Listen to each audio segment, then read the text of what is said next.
once upon a time in a world of magic, light, and darkness.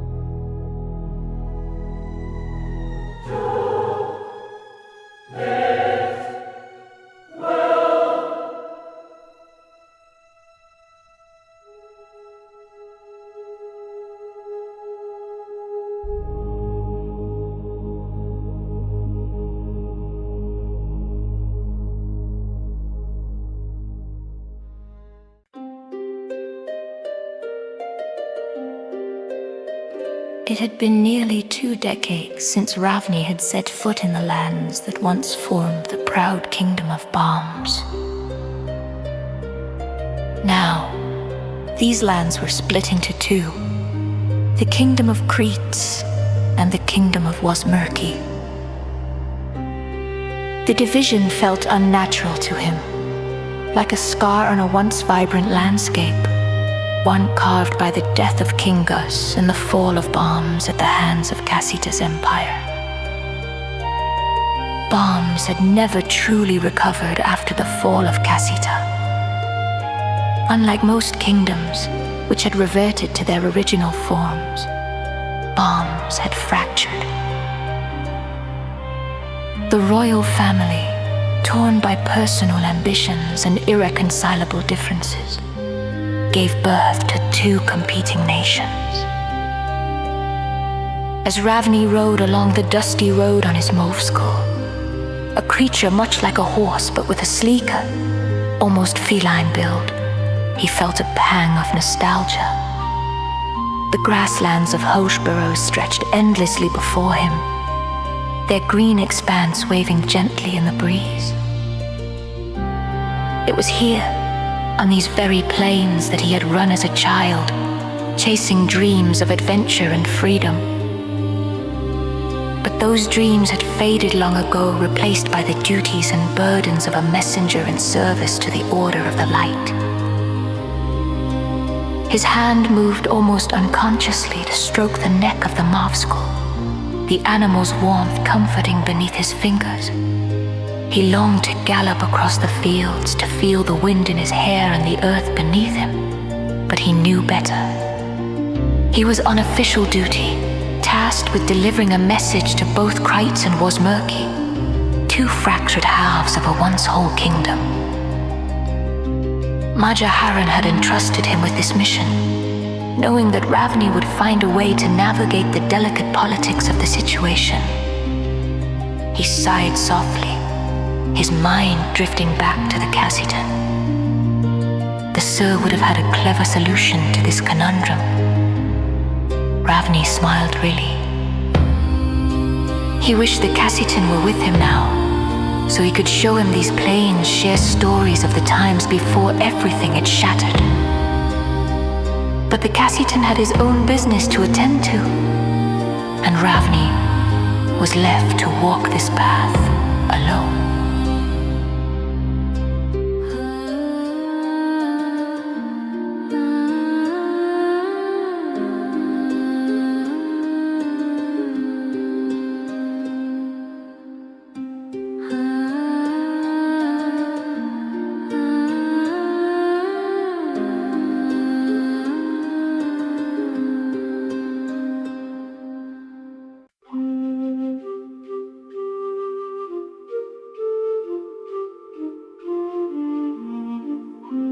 Ahead on the road, a caravan appeared, its wagons adorned with the royal flags of Rios.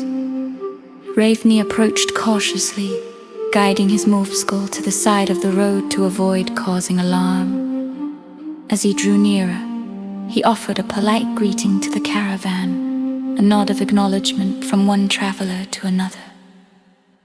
Cold eyes met his own, their weariness visible beneath hoods and scarves that shielded their faces from the dust. One figure stood out, shrouded in garments that concealed everything but a pair of sharp, observant eyes. The figure's gaze lingered on Ravni, studying him with a quiet intensity that made the air feel heavy. But as soon as those eyes found the insignia of the Order of the Light stitched onto Ravni's travel cloak, the tension eased. A subtle hand gesture from the figure signaled the caravan to allow him to pass.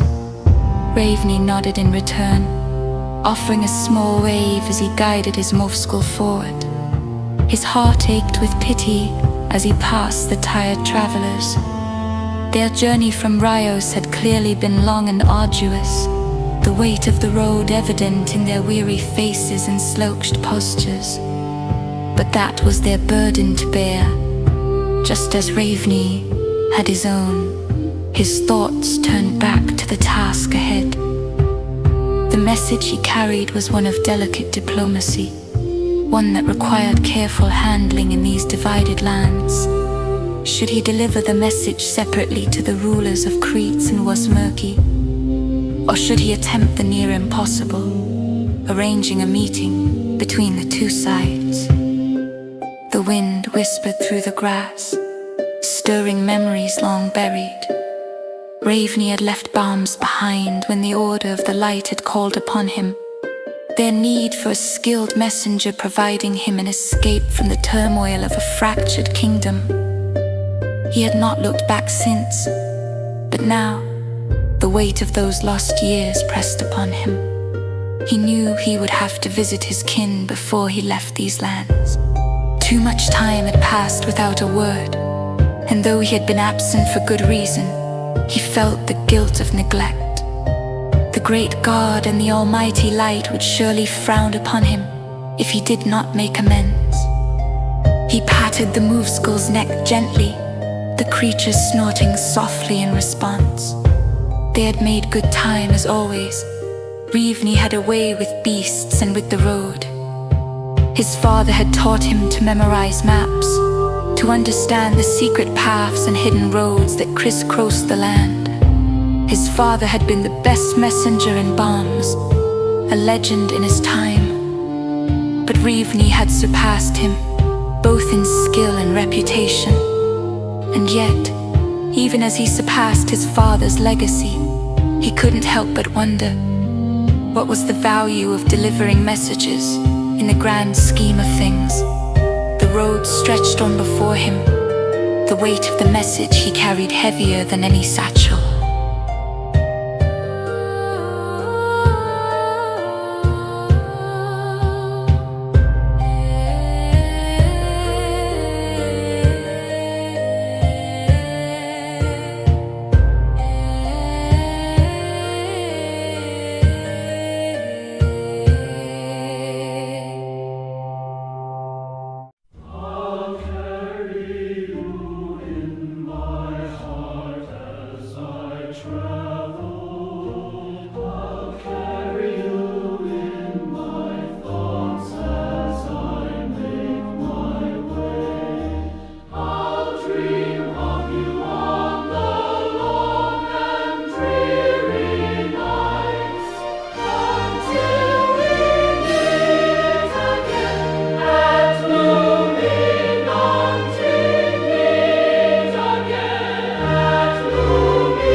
Once upon a time in a world of magic, light, and darkness.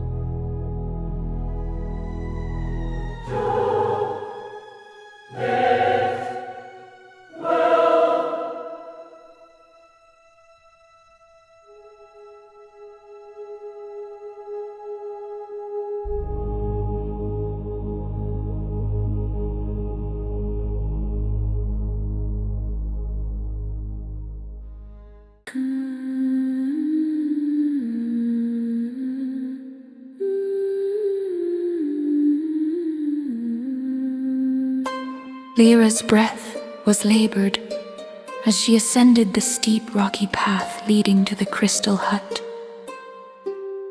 Nestled just outside the hinged mountains in the countryside of Aman's world, it was a place few knew about and fewer still could reach.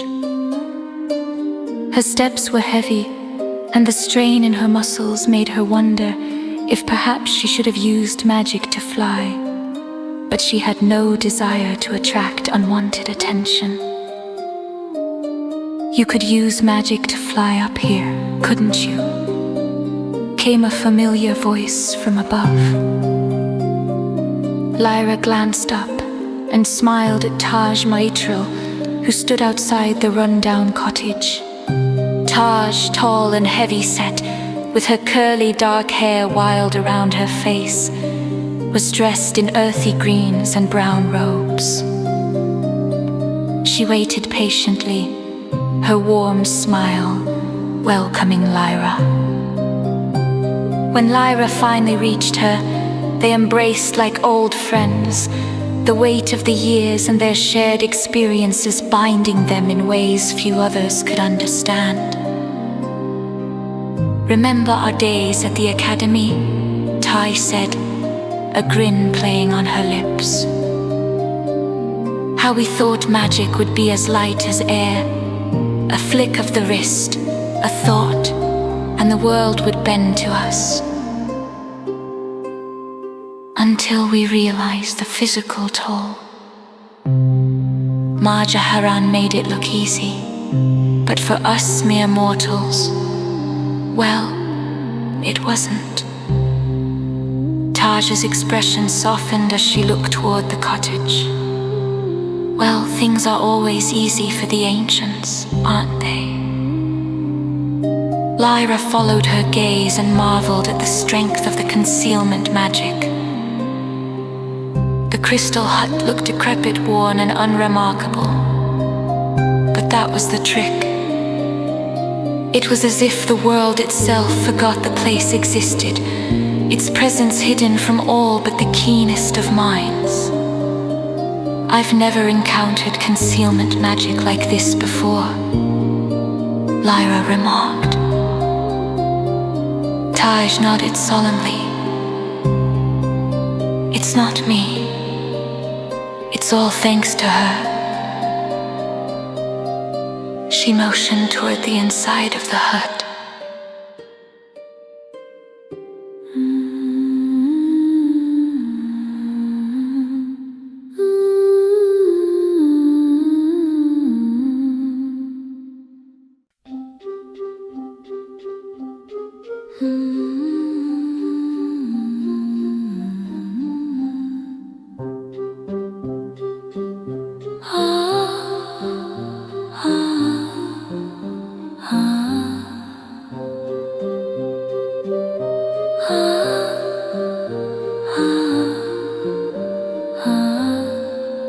They stepped into the dimly lit room, and there, sitting before a massive glowing crystal, was Salaska.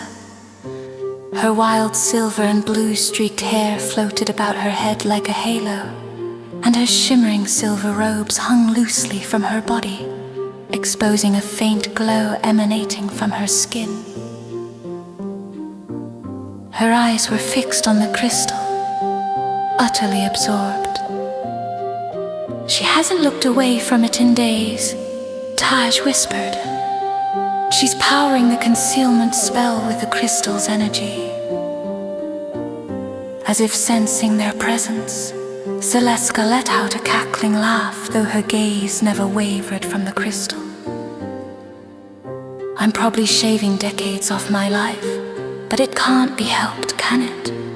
Secrecy is paramount." Lyra studied her old friend, unsettled by the manic energy pouring from her.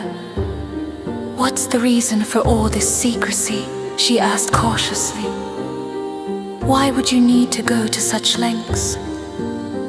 Salaska's laugh rang out again, sending a shiver down Lyra's spine. "Oh, Lyra, dear Lyra, tell me, how many demon kings do you think remain?" Lyra furrowed her brow, caught off guard by the question. "There are said to be 13, she answered slowly. 4 have been revived and slain in this world. That leaves 9. Taj stepped forward, her expression serious. Jin, the scholar from the Order of the Light, made a breakthrough with some ancient scrolls. He found a way to travel to the other side." Lyra's eyes widened in alarm. "The other side? Why would we want to go there?"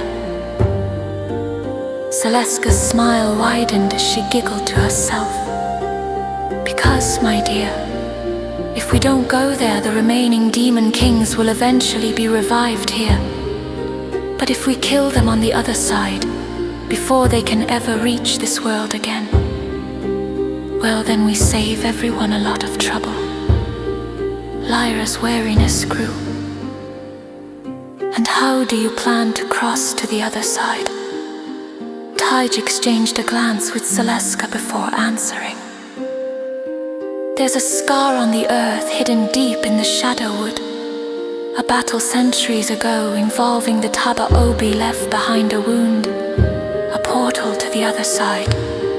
With the right spell, we can open it." Celesca let out a mad chuckle, her eyes never leaving the crystal. "And it just so happens that I've acquired that spell," she said with a hint of pride. "But it will require soul blue energy."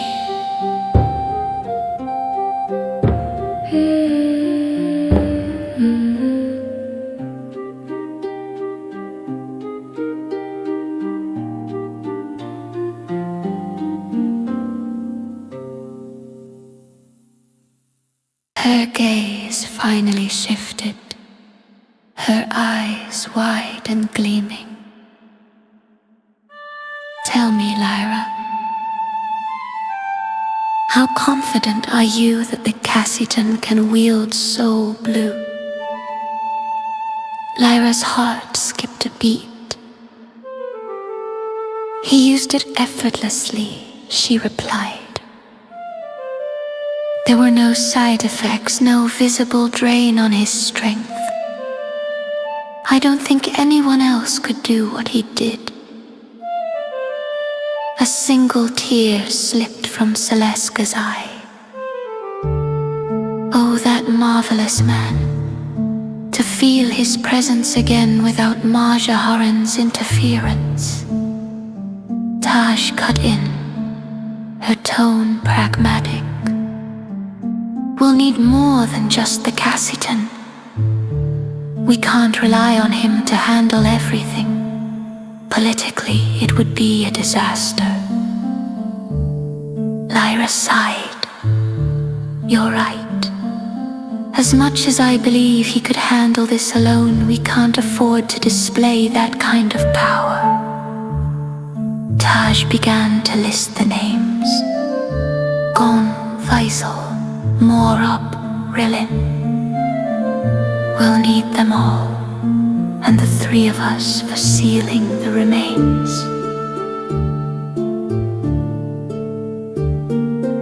Lyra nodded mentally, going over the list that leaves Gavri and Pawana behind to guard Marjaharan. A wise choice. Celesca's voice, softer now, broke the silence. "Where is the Cassitan, Lyra? I can't sense him at the moment." Lyra shook her head. "His concealment magic is strong, but I was just with him. He's taking care of something. He'll report to Marjaharan when it's done. Then we have time to prepare." Taj concluded. "This will be the most dangerous mission we've ever undertaken. Everything has to be perfect." Lyra nodded, knowing full well that perfection affection might not be enough.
Once upon a time in a world of magic, light, and darkness.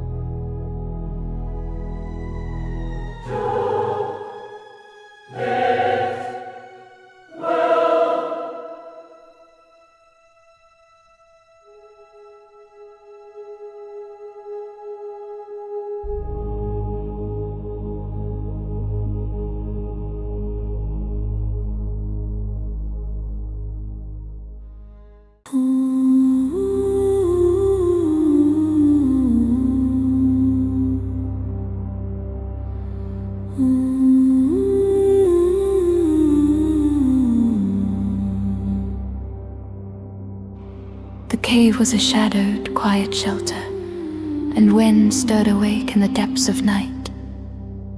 Layers of covers were wrapped tightly around her, and a faint warmth radiated from a small fire crackling nearby.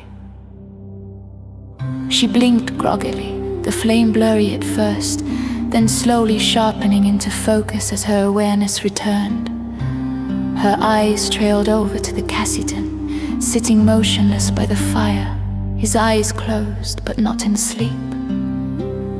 He seemed lost in deep thought or meditation, his posture calm yet purposeful. A burning question gnawed at her mind. What game was he playing, taking care of her? Did he think he could win her over, that she would switch sides, join the Order of the Light, or perhaps give up some valuable secrets? Without opening his eyes, the Cassitan softly smiled, as if hearing her thoughts. "I'm not trying to convert you," he said gently, his voice low but clear in the stillness of the cave. Wynn sighed in irritation, rolling her eyes. Again with the psychic magic. She was starting to despise her inability to control it, the way her thoughts seemed to betray her at every turn. She didn't know how to turn it off or even properly activate it yet, and it frustrated her. The Cassitan's eyes opened, and he studied her intently from across the fire. "How are you feeling?" he asked, his voice calm and steady. She sat up slowly, wincing at the stiffness in her limbs. "Hungry," she said, narrowing her eyes as she tested the waters of this strange arrangement. The Cassitan nodded slightly, but his expression turned a touch sad. "We have no food." Wynn's brow furrowed in suspicion, and she shot him an accusing look. "Liar, I felt like I was fed something when I was feverish. Don't tell me that was nothing." The Cassitan's lips curled into a knowing smile. "You were given something," he admitted, and with a soft motion of his hand, a tiny dot of glowing light appeared, floating gently above his palm. "Mana. I've been keeping us both going with mana energy." Wen's face twisted with disgust, her body reacting on instinct. She tried to sit up quickly, alarmed, nearly hissing in her offense. Mana, you fed me mana. You're trying to poison me, corrupt me with the light. The Cassitan chuckled softly at her reaction, then shook his head. Mana energy is mana energy, Wen, he explained patiently. There's no light or dark when it comes to raw mana. It's the same no matter who produces it. She narrowed her eyes further, refusing to let her guard down. I don't believe you, she snapped. I can't trust you. He sighed, the weight of her mistrust sinking in. What can I do to show you I mean no harm, no ill intent? Without missing a beat, Wen pointed sharply to her stomach. You can start by getting me some real food. The Cassitan's expression softened into a look of near pleading. There isn't much game or vegetation in the volcanic flats, he began, but Wen cut him off with a cold look. Not my problem, she said flatly. You decided to take care of me, so it's your responsibility. I didn't ask for this. The Cassitan sighed again, his broad shoulders rising and falling in defeat. A warrior who had slain a demon king without breaking a sweat was now outmatched by the demands of a young witch in need of sustenance. He rose to his feet, his smile returning, warm and full of reluctant acceptance. Give me a few moments, he said, his voice full of resigned patience. Wen watched closely as he closed his eyes and slipped into a meditative state. His body became so still it was as if time had paused around him. His breathing ceased and a faint, barely noticeable glow surrounded him, a sign of magic at work. The stillness made the cave feel even quieter. Then his eyes opened and the magic dissipated as quickly as it had come. He promised her, I'll return with food. He glanced at her, his expression almost paternal as he added, stay here and rest. Conserve your strength. With that, he turned and bounded out of the mouth of the cave into the cold night. Wen lay there, trying to suppress her growing unease. Her body ached and her stomach twisted with hunger. She pushed herself up from the bed of straw, sweat beginning to bead on her forehead from the effort. But it was no use. Exhaustion claimed her again, pulling her back under the covers. Her last thought before sleep overtook her was whether the Cassitan would actually find food in such a barren place. But the darkness crept in and her consciousness faded before she could ponder the question any further.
Once upon a time in a world of magic, light, and darkness.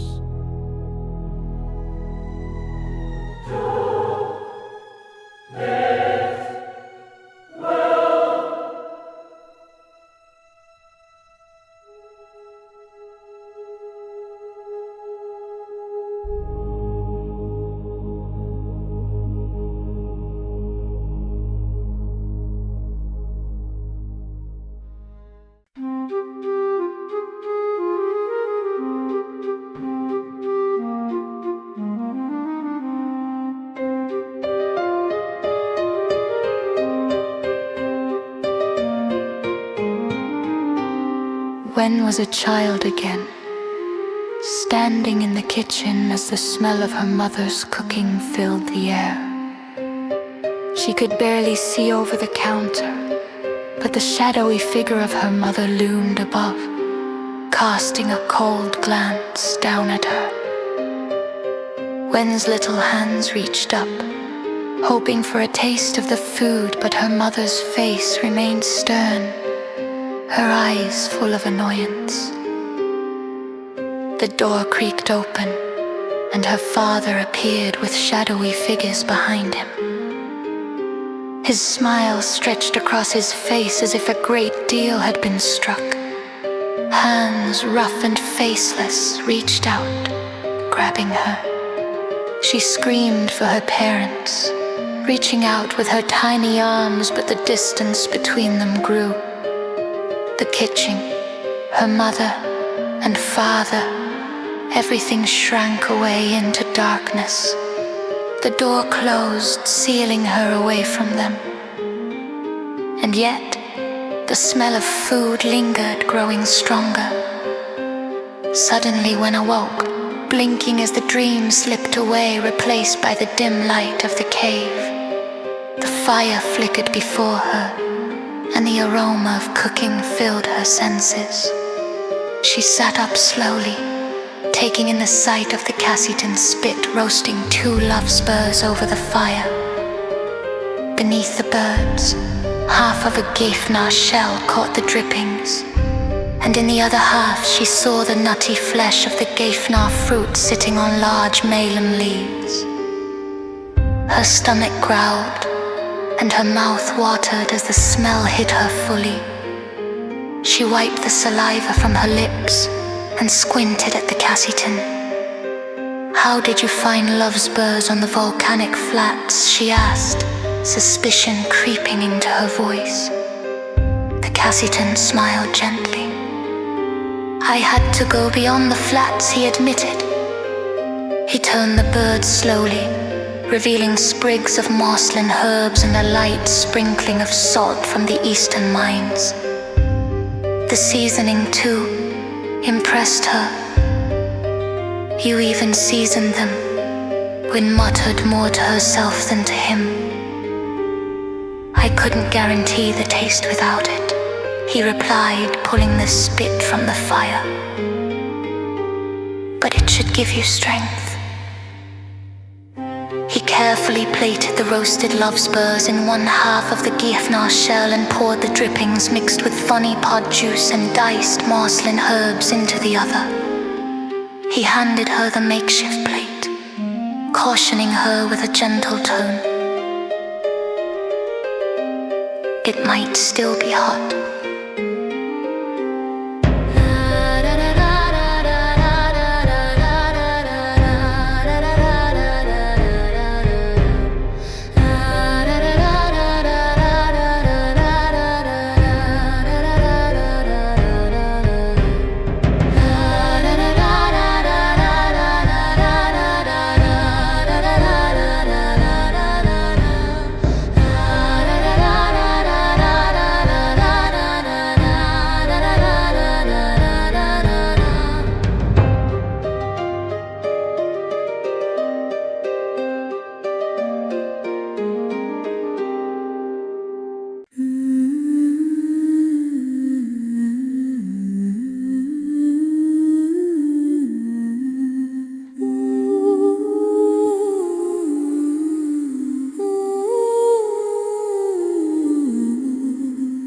Wen stared at the food, her hunger intensifying. but she hesitated. The Cassitan had gone through all this effort for her. Her suspicion flared again. "Why aren't you eating?" she asked, her voice accusatory. "You need it more than I do," he answered simply. "Mana energy keeps me going." She narrowed her eyes. "You've poisoned it, haven't you?" The Cassitan's head drooped as he sighed, looking back up at her with an almost pleading expression. "I promise, I haven't poisoned it. No purification spells either." "Nothing like that." Wen crossed her arms. "I won't know that for sure until I see you eat some of it." The Cassitan chuckled softly, shaking his head. "And then you'll say it's tainted by my lips." But Wen was firm. She tore off a small piece of lovesper meat and held it out to him. "Eat." The Cassitan took the piece of meat, bowed slightly in respect, and popped it into his mouth. He chewed slowly, then swallowed, and smiled. "See, not poisoned." After scrutinizing him for a moment longer, Wen finally relented, grabbing a piece of the lovesper and dipping it into the sauce. The flavors hit her at once. The tender meat, the herbs, the vuni pod juice. And for a moment she thought it was the most delicious thing she had ever eaten. The hunger overtook her, and she devoured the food, savoring every bite. The Cassitan watched her quietly for a moment, a strange sense of awe in his gaze. Here she was, this defiant young witch who had resisted him at every turn, yet bested him so easily in these battles of will. It amused him, but it also stirred something inside him that he didn't expect. Wen paused mid-bite, catching him staring. She glared. "It's rude to watch people eat." He laughed softly. "My apologies," he said, leaning back against the cave wall, though his eyes lingered on her a little longer before he looked away, his thoughts drifting. After a while, as she neared the end of her meal, Wen broke the silence. "Who is Alyssa?" The question seemed to catch the Cassitan off guard. His body shifted slightly, sitting forward as if struck by something. His mind had slipped. He'd lowered his defenses too much around her. He chuckled quietly, impressed but also surprised by her ability to read his thoughts. "You're doing it again," Wen muttered, narrowing her eyes. "Your thoughts disappeared." He smiled gently. "She's an impossible desire. Nothing for you to concern yourself with." Wen raised an eyebrow, curious. "Impossible desires?" she asked, her voice quieter now. "Do you have any?" The Cassitan considered the question before turning it around. "Do you?" Wen paused for a moment, then said, "I'd like to eat Kabri Kubgo soup at the Milling Eyes market." The Cassitan tilted his head, puzzled. "Mili isn't far. We could get there with a day's travel."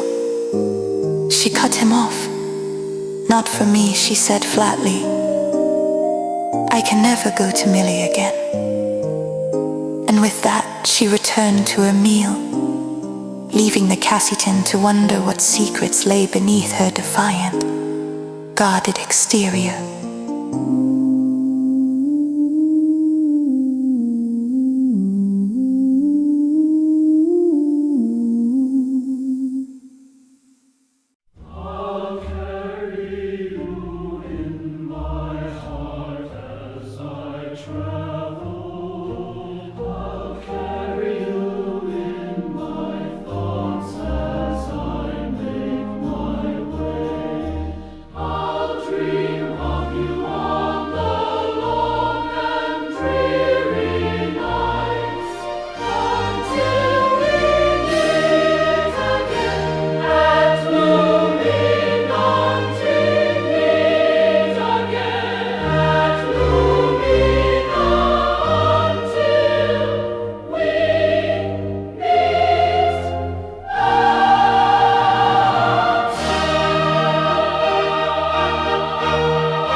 Once upon a time in a world of magic, light, and darkness.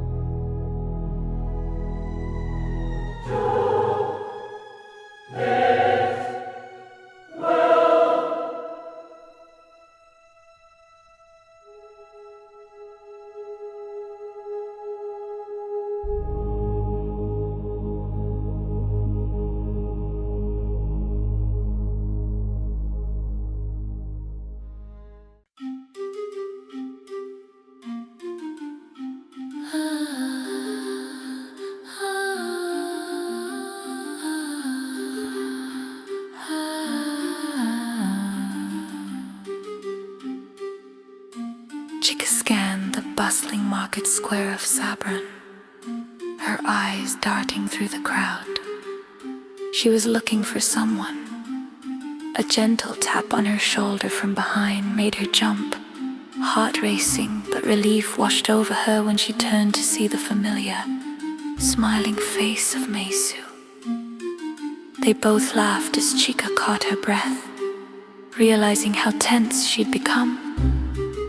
"I should have known it was you," Chica chuckled. Mesu grinned mischievously, her eyes sparkling. "You look like you'd seen a ghost. We're getting too good at sneaking out, I think. Master Vanni would lose it if he knew we were out here instead of doing our chores." Chica laughed at the thought, but inside, she knew how much they had been pushing their limits. Training had been intense lately, and Master Vanni was working them all harder than ever. Every day their skills seemed to grow, but it left little room for anything else. It was becoming harder to find time alone with Mesu, and Chica cherished these moments. Master Vanni. Mesu rolled her eyes dramatically. "I've got a list of insults saved up just for him. I'll be sure to deliver them once I graduate." Chica's laughter was genuine, but she was still shocked by Mesu's boldness. "I don't have anything bad to say about him. He's hard on us, but I get it. I just wish he'd stop sending me to that same place for my training." Mesu cocked her head, curiosity sparked. "What place?" Chica hesitated, not wanting to talk about it. She shrugged, trying to shake off the eerie feeling that always clung to her when she thought about that abandoned temple. "It's just a spooky old place. I don't want to talk about it." Mesu raised an eyebrow but didn't press. "Well, we're supposed to be having fun, not thinking about creepy stuff, right?" Chica smiled, relieved. "Exactly. We deserve it after all the work we've been doing. So, what should we do?" Mesu asked, her eyes scanning the market. "What should we eat?" Before Chica could respond, Mesu's eyes lit up. "Look, it's that old man from the boat ride to Sabran, the one who tells all those stories."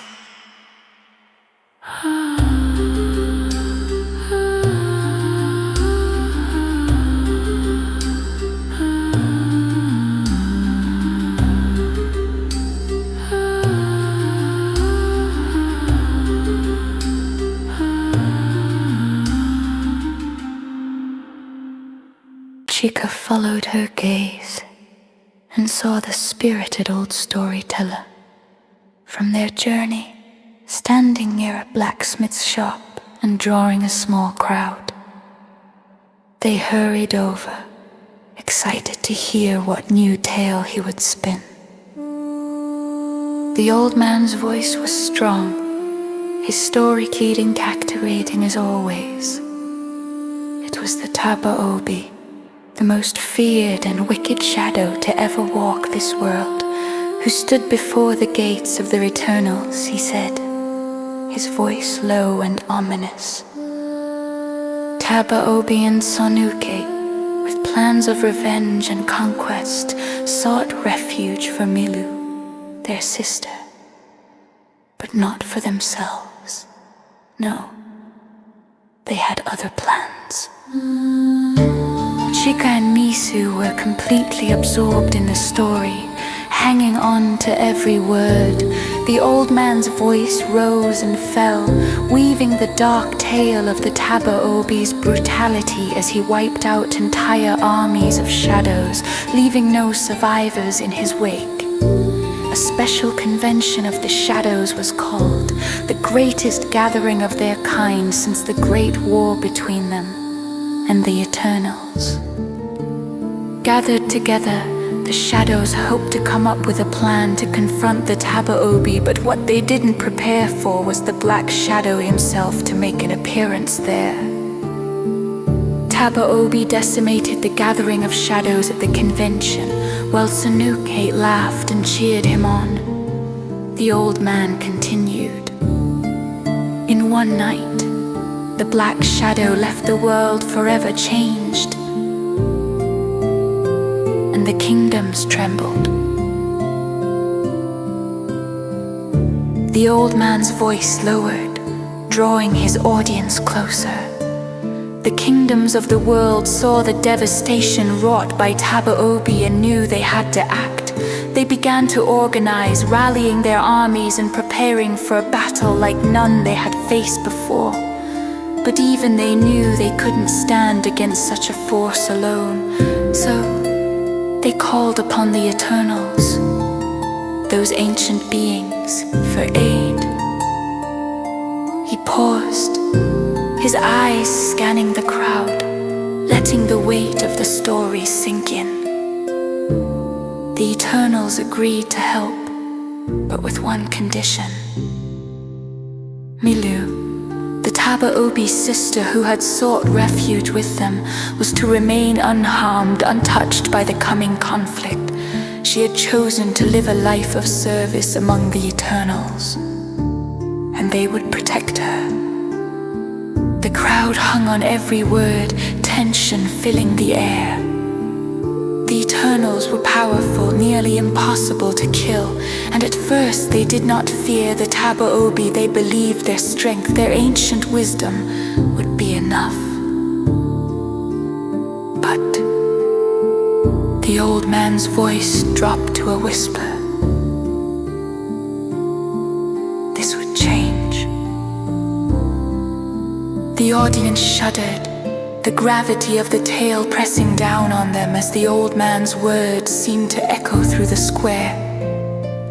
Chica shivered at the description of such power and destruction. The old man's words felt so real, as if they were living through the events themselves.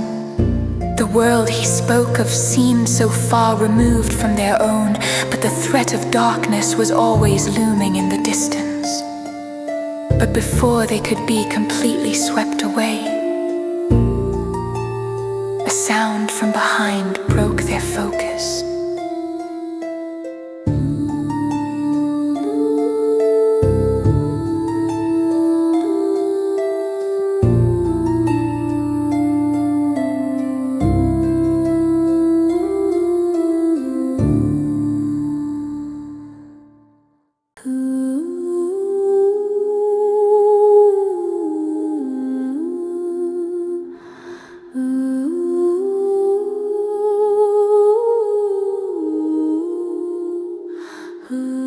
Both Chica and Maisu spun around, only to be met with a dark smile that sent a chill down their spines. Thibaut Herzu stood there, watching them with a smirction. "Enjoying yourselves," he sneered. "I'll bet Master Vanni will love to hear about this. I see my punishment lapse is appearing soon after I inform him." Panic instantly set in. Chica felt her stomach drop as Thibaut gave them one last gloating look and took off toward the academy, running faster than either of them could hope to catch. "We have to stop him." Maisu grabbed Chica's arm, already pulling her to follow. Chica's mind raced, knowing it was futile, but she still ran after Maisu. "Thibaut's faster than us. We'll never catch him." Chica called out between breaths, her feet pounding the dirt. But Maisu was determined, sprinting with all her might.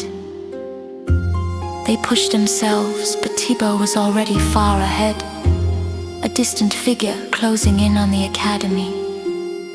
The two girls eventually slowed to a stop, out of breath and filled with dread.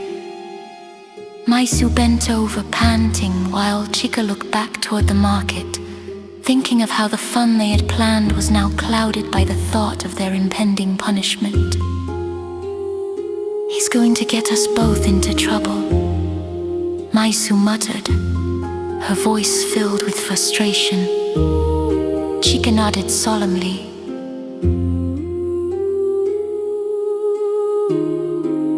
"We're definitely in for it now."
Once upon a time in a world of magic, light, and darkness.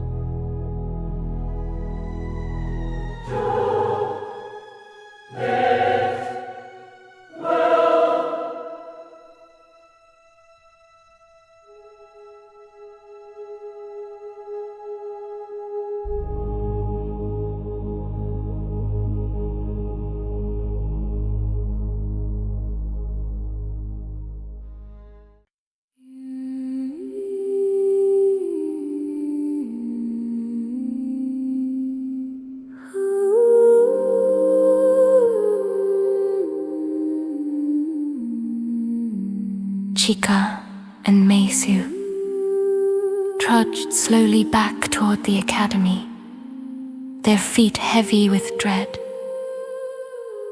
Ahead of them, Master Vanny stood waiting, his arms folded behind his back.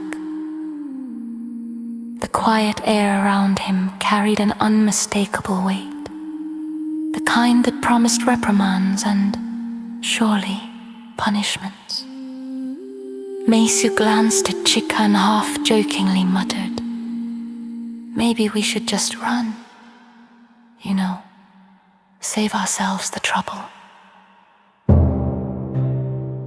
Chika shook her head, her steps resolute despite the anxiety tightening her chest. "No, we have to face him." She kept moving forward, knowing there was no way out of this. Maisu let out a defeated sigh, then followed close behind. They came to a halt in front of their instructor, both girls standing stiff and nervous. Master Vanny studied them in silence, the tension thick enough to choke on. Then, without a word, he brought his right arm forward, revealing 2 practiced sabers. He held them out to the girls, who blinked in confusion. "Take them," Vanny said, his voice calm but firm. Chika and Maisu exchanged bewildered glances before cautiously accepting the sabers. The weight of the wooden weapons in their hands only added to the tension brewing inside them. Before they could ask why, Vanny revealed his left hand holding nothing more than a thin branch, brittle and dried from age, hardly a weapon. "Come at me," he ordered. Chica stammered in disbelief. "Come at you? Like a duel?" Vanny nodded, his expression unchanging. "Yes, you may come at me however you choose." Meisu's surprise quickly melted into a mischievous grin. "Both of us, at the same time?" she asked, her eyes gleaming with challenge. Vanny's response was as calm as ever. "As you wish." Meisu turned to Chica, excitement bubbling over in her voice. "Come on, let's rush him." Chica, horrified and unsure, froze in place, her mind raced. What was the right move here? Before she could think it through, Meisu charged at Vanny, her speed sharp and aggressive. At the last moment, she feigned to the side, hoping to catch him off guard. But Vanny didn't so much as flinch. With a single flick of his wrist, the brittle branch in his hand tapped against Meisu's saber, sending it spinning from her grip and clattering behind her. Meisu gasped, stunned by how effortlessly he disarmed her. She whirled around toward Chica, her frustration boiling over. "Well, are you just going to stand there? Charge already." Chica hesitated, her mind still spinning with indecision. But after a long pause, she dropped to one knee in a pose of submission, holding the practiced saber out in both hands as if offering it to Vanny. "I concede," she said quietly.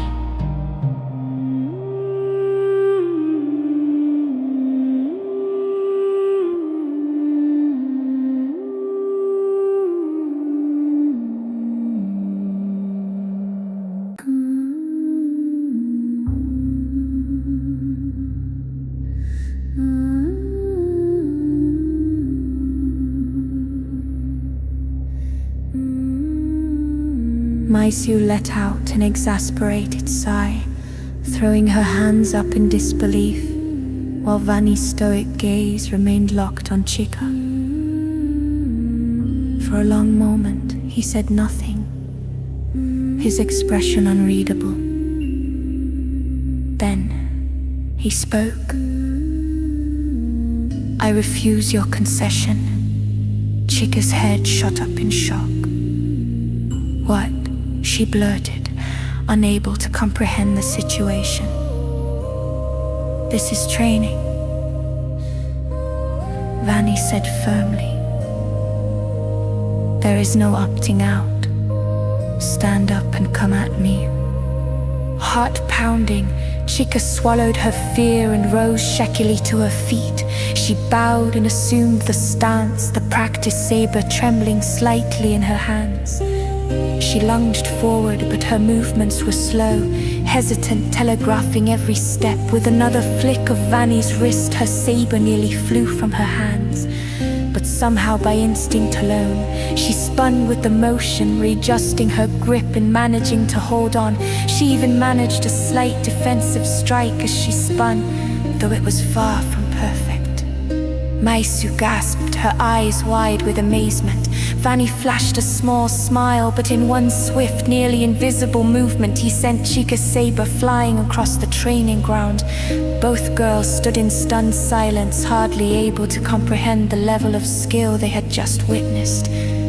"Stand together," Vanny instructed, his tone even. Meisu and Chica stood side by side, awaiting the inevitable lecture. "What have I told you over and over again?" Vanny's voice was calm, but carried the weight of years of discipline. "Everything is training. Every chore, every task, every moment of rest or exertion. When you think you are cheating me or the academy by skipping your chores, you are only cheating yourselves.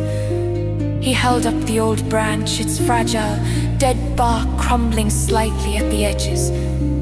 Even this, he snapped the branch in two with his fingers, the sound startling them both.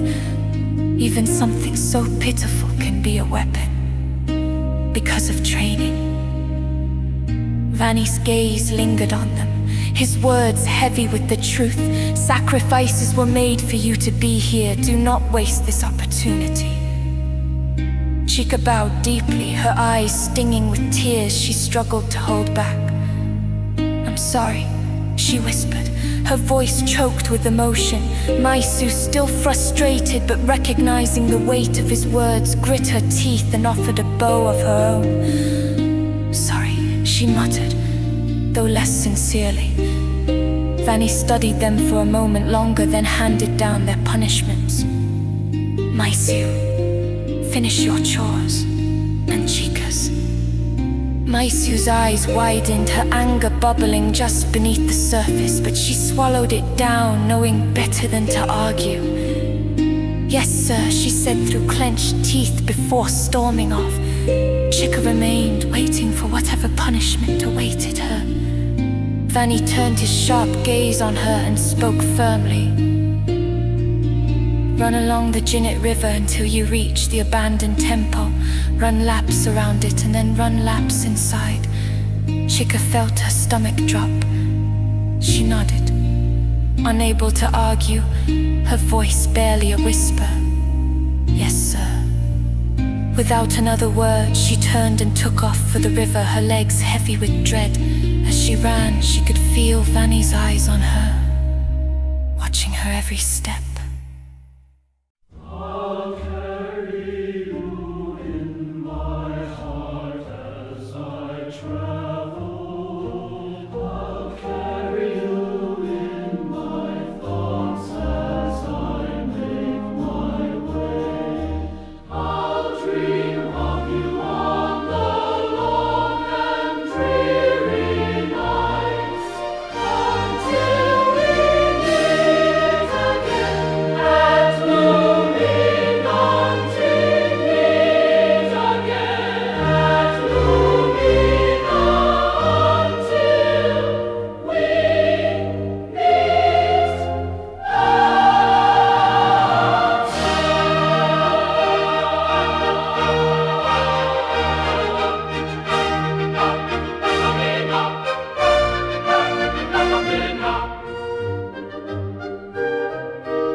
Once upon a time in a world of magic, light, and darkness.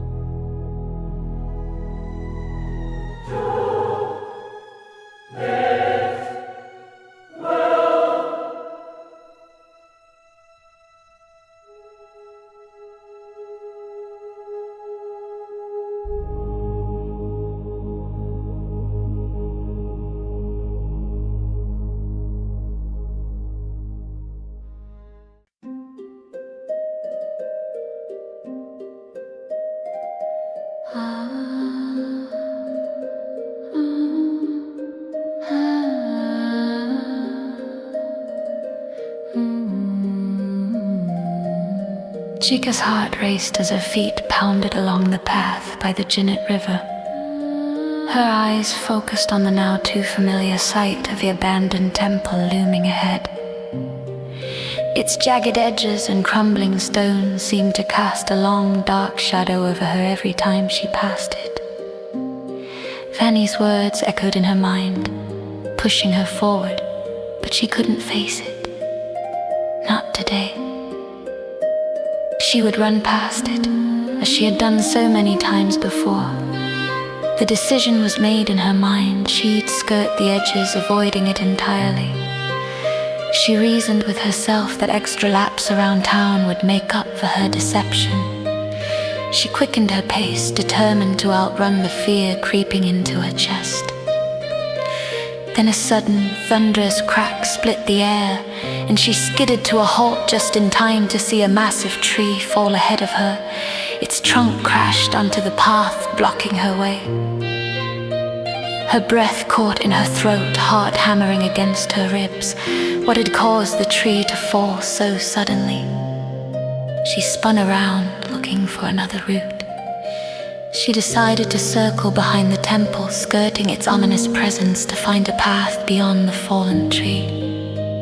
But before she could take more than a few steps, another deafening crack echoed through the air. She barely had time to react as another tree crashed down in front of her, this one even closer than the last. Her escape routes were cut off, every direction blocked. Chica's chest tightened, panic bubbling up as her gaze snapped towards the temple. There was only one direction left, towards the very place she had been avoiding. Her legs felt heavy, her body frozen by indecision and fear. She glanced over her shoulder at the Jinnit River, wondering if perhaps she could swim past the obstacles. Maybe that would work. Her feet shifted as she took a cautious step towards the riverbank when a voice cut through the silence. If you go that way, you'll be swept away by the current, came the calm, steady voice. Chica jumped, her breath hitching in her throat. Panic gripped her until she turned and saw Master Vanni emerging from behind the fallen tree. Relief flooded her for a brief moment, but confusion quickly followed. Master Vanni, she gasped, still shaken. Were you the one cutting down the trees? Vanni smiled softly, his hand resting on the hilt of his sword. He drew it slightly from its scabbard, and the blade gleamed in the afternoon light, bright and sharp. Chica's eyes widened in disbelief. A sword can cut through trees with the right technique and precision. Yes, Vanni replied matter-of-factly. But that's not the point. Chica's mind whirled. But why? Why are you doing this?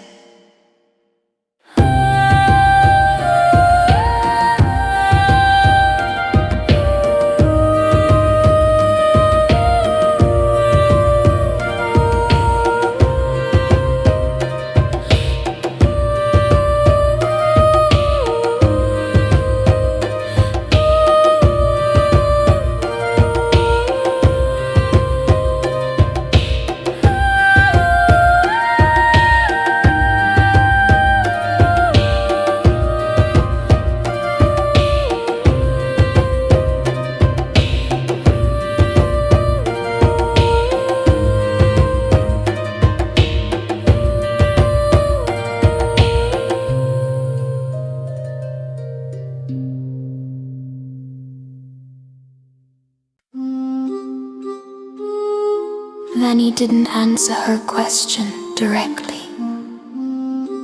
Instead, he posed one of his own. Why have you been avoiding the abandoned temple, Chica?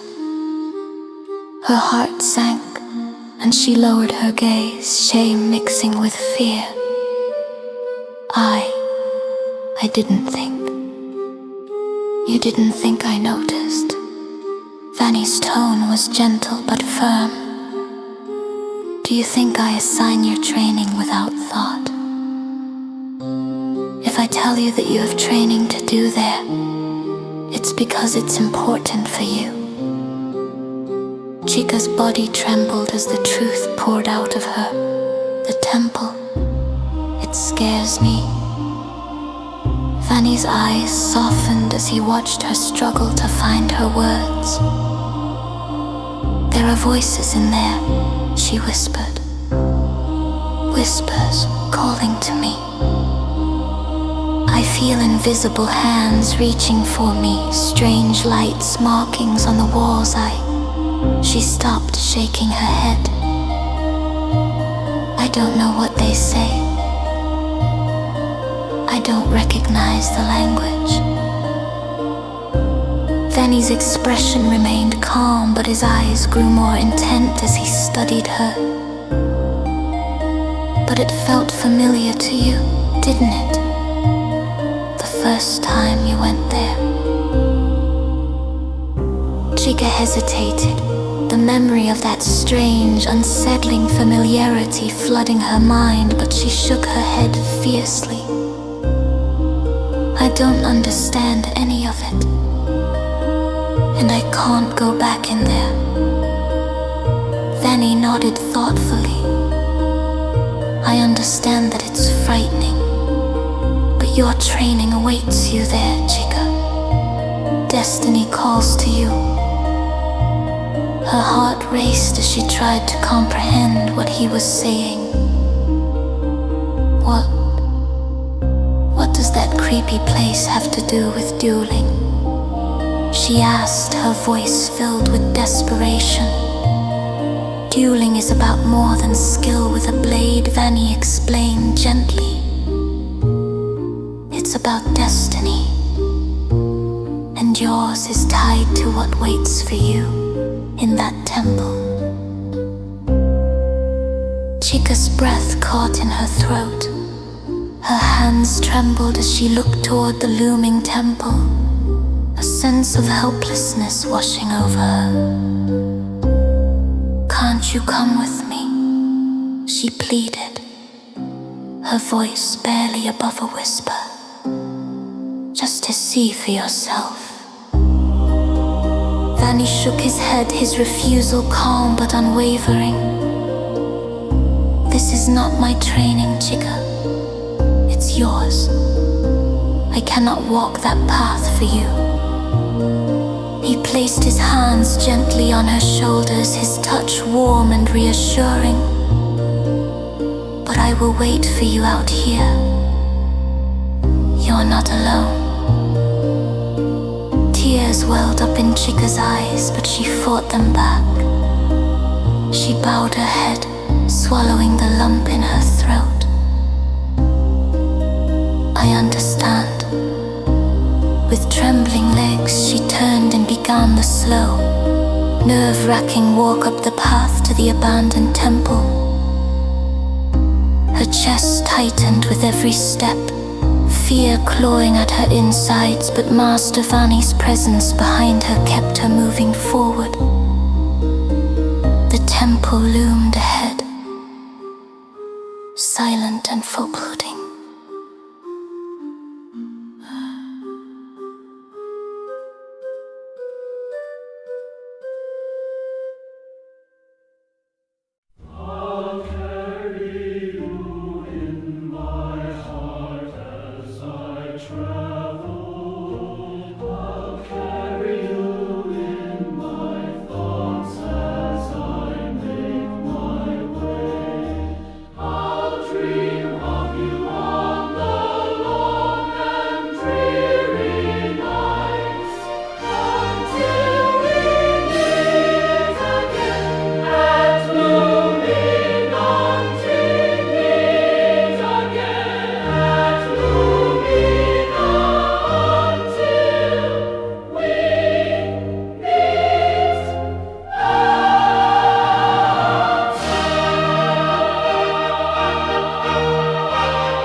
Once upon a time in a world of magic, light, and darkness.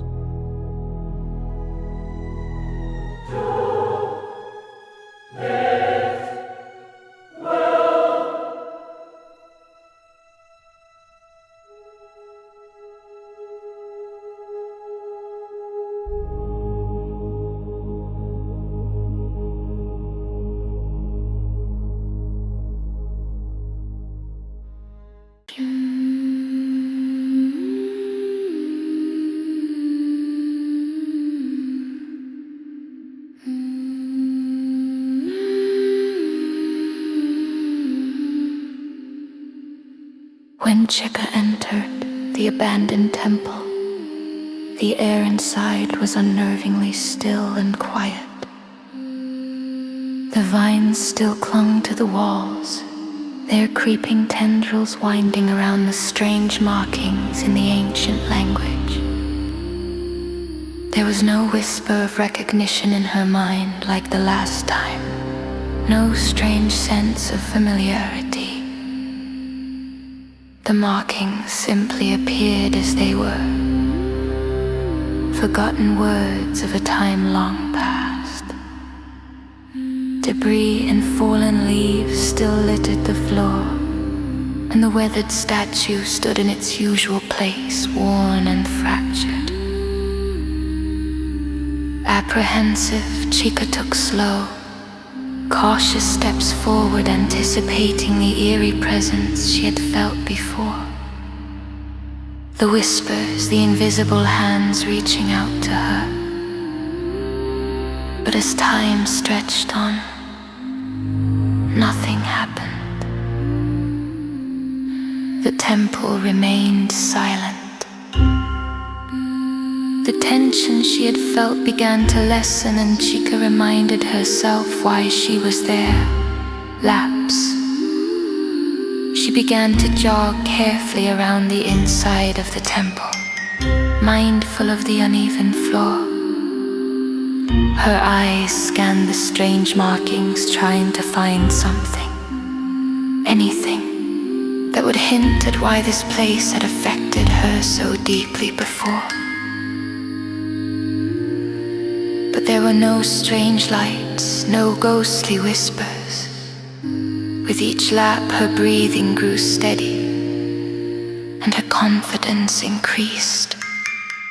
Perhaps her fears had been unfounded. The whispers and hands had only been tricks of her mind, born of fear and uncertainty in this strange place. She allowed herself to feel at ease, maybe even a little foolish for her earlier panic. The more she ran, the more she began to laugh quietly at herself. Maybe this really was what she needed to do. Face her fears. Maybe Master Vanni had been right. It was all part of her training, building her confidence and mental strength. Dueling wasn't just about technique, it was about believing in herself. Then it happened.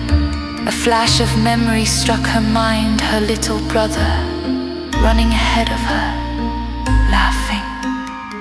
She felt it, vivid and real, as though they were playing again, chasing each other through the fields of their home. She could almost see him, the after image of him darting just ahead of her inside the temple. It was innocent, comforting, even as her mind wandered back to simpler days. But then something shifted. His running changed. He wasn't laughing anymore. He was running faster, his tiny legs desperate to carry him forward. His laughter turned to terrified sobs, his voice rising into screams. Chika's heart raced as the vision in her mind turned darker. Blood splattered across his small face, his eyes wide with fear, and then in a sickening instant, his image split, an invisible slash cleaving him in half. His form vanished and the temple was suddenly filled with chaos. Screams filled her head, the rush of wind, the weight of confusion crashing down on her. Chika stumbled to a stop, her body jerking forward, sending her sprawling to the floor. She gasped, heart pounding, trying to make sense of what just happened. She looked around, breathless and panicked, her hands trembling as she pressed against the cold stone floor. What was happening?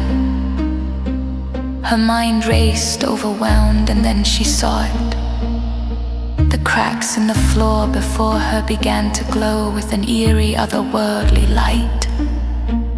It crept slowly, a faint pulse at first, but then it grew brighter, illuminating the temple in an unnatural glow. Chica's eyes widened as she looked up at the weathered statue, which now loomed directly in front of her. How had she gotten here? She had been running laps, keeping her distance from the statue. Hadn't she?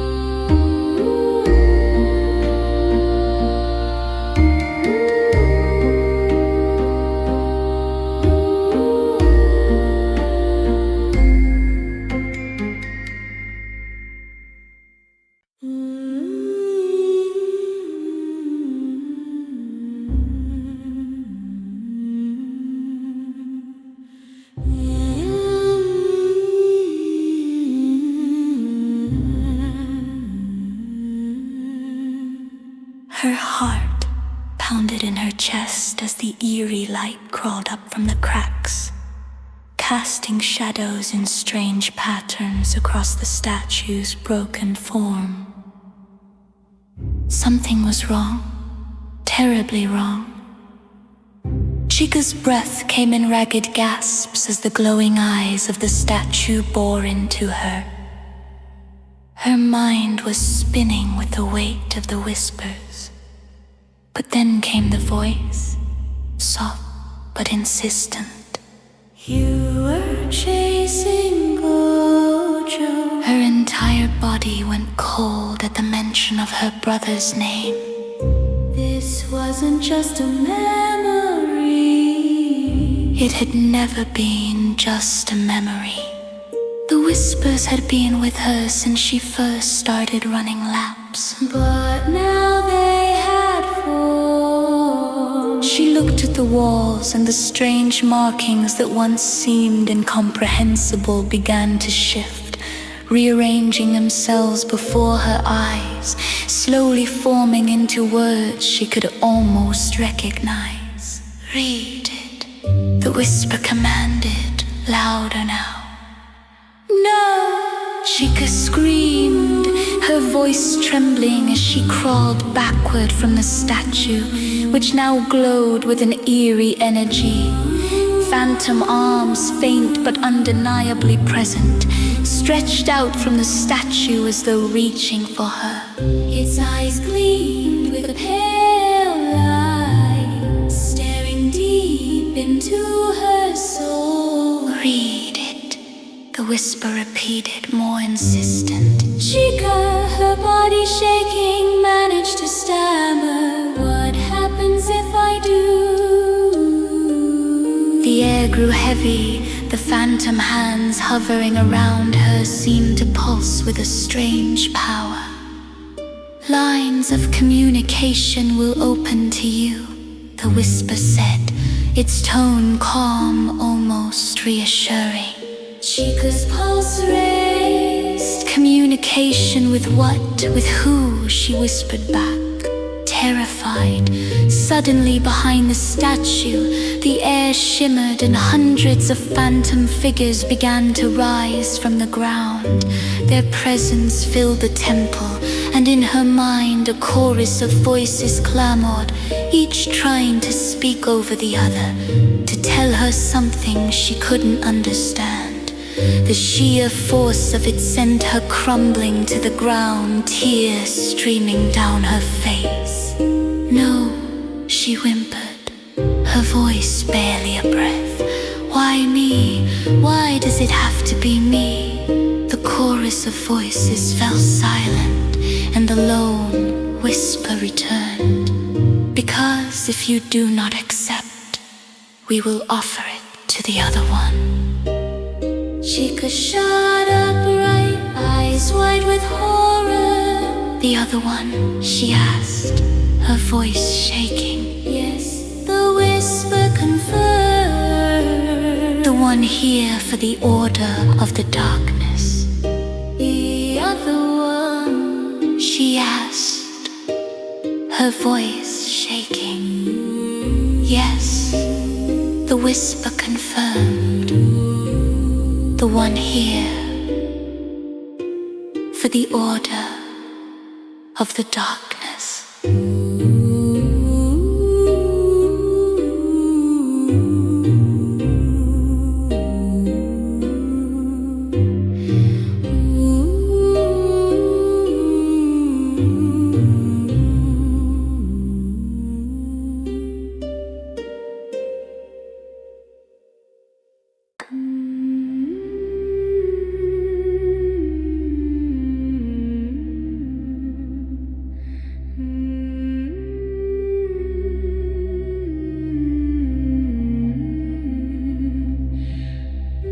A wave of cold fury washed over her, followed by pure terror.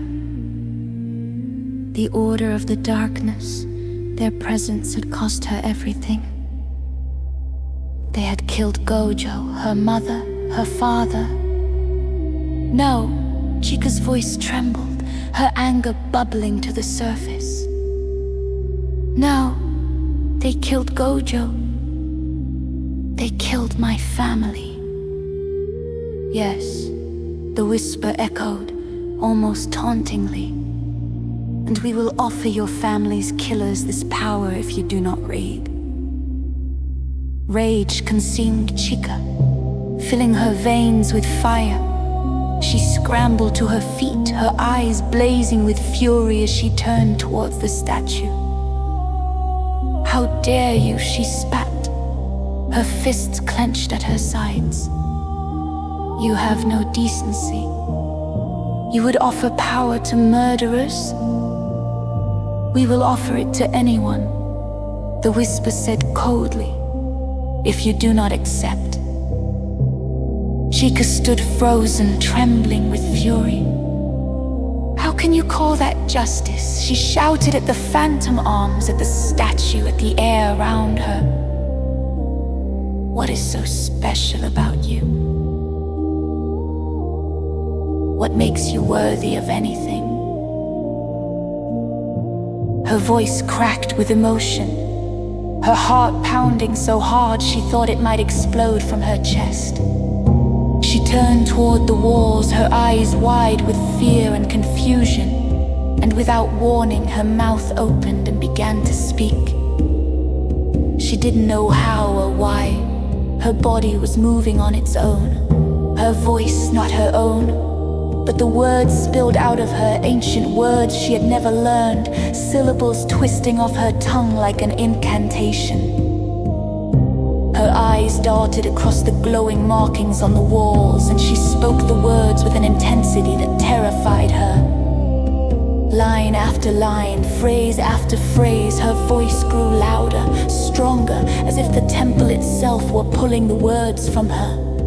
The language was foreign, a tongue lost to time, yet she understood none of it. She tried to stop, but her body was no longer her own. She was a vessel for something greater, something ancient and unknowable. And then, as suddenly as it began, it was over. The final word left her lips, and her world spun. Her legs gave out beneath her. She stumbled, falling backward through the temple doors. The cold night air hit her face like a slap, and she collapsed into the overgrown grass outside, gasping for breath. The stars above swirled in her vision as she tried to regain her footing, her head swimming with confusion. She struggled to sit up, her body trembling from the sheer weight of what had just happened. But her legs wouldn't hold her, and she fell again. A scuffling sound caught her attention, and moments later Master Vanni was at her side, kneeling next to her. His face was etched with concern as he gently took hold of her shoulders, speaking to her in a soothing voice. His words were muffled as though they came from far away, drowned out by the whisper in her mind. A whisper that softly, almost kindly, thanked her for accepting the offer. Chica gasped, her breath ragged, her heart pounding. She blinked, trying to focus on Vanny's face, but the world blurred around her. His voice, the night air, the world itself rushed back in all at once, overwhelming her senses. And then, darkness. Her body collapsed into unconsciousness.